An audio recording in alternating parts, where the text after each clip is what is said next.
বাজান আমার চরমনার জমিনে ঘুমায়। আল্লাহর কুতুব বলতে বাবা দুনিয়াটা হলো মরক, মরক তালাশ করে কুকুরে।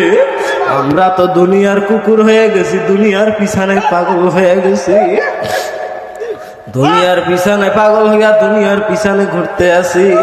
নামাজ পড়ি শুকনা শুকনা, রোজা রাখি শুকনা শুকনা, নামাজ পড়ি নামাজের মধ্যে কোনো হালত পয়দা হয় না, রোজার মধ্যে কোনো রুহানিয়াত নাই। আলী রাদিয়াল্লাহু তাআলা আনহাকে প্রশ্ন করো, আলী তুমি কোন খোদার ইবাদত করো? তোমার খোদারে তুমি দেখো নাকি? আলী রাদিয়াল্লাহু তাআলা আনহা বলে আনতাবুদাল্লাহা কাআন্নাকা তারা ফাইন লাম তাকুন তারা ওয়া ইন্নাহু ইয়ারা। আমি তো দেখি না, আমি তো দেখি না,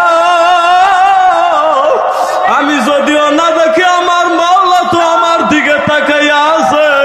ফাইনামা তুয়াল্লু ফাসাম্মা ওয়াজহুল্লাহ, সেদিকে তাকাও সেদিকে মাওলা। তুমি আমি রং দেখি, আশেকেরাও রং দেখে। তুমি আমি আসমান দেখি, তারাও আসমান দেখে। আশেক আসমানের দিকে তাকাইলে দেখে নূর, নূরুন আলা নূর, নূরুন আলা নূর। ডানে নূর বামে নূর, সব জায়গায় মাওলার নূর।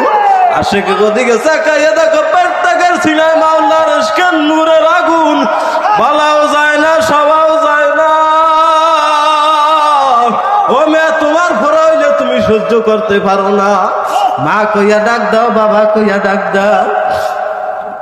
আল্লাহু আকবার, এই আশেকের সিনার মধ্যে কিন্তু একটা ফোড়া হইয়া গেছে, মাওলাকে পাওয়ার ফোড়া।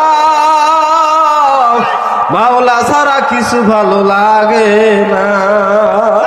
মুসা আলাইহিস সালাতু ওয়াস সালাম আল্লাহু আকবার পাগল তালাশ করা শুরু করছে। ওই পাগল কোন দিকে রওনা করলো? যাইয়া দেখে পাগল জঙ্গল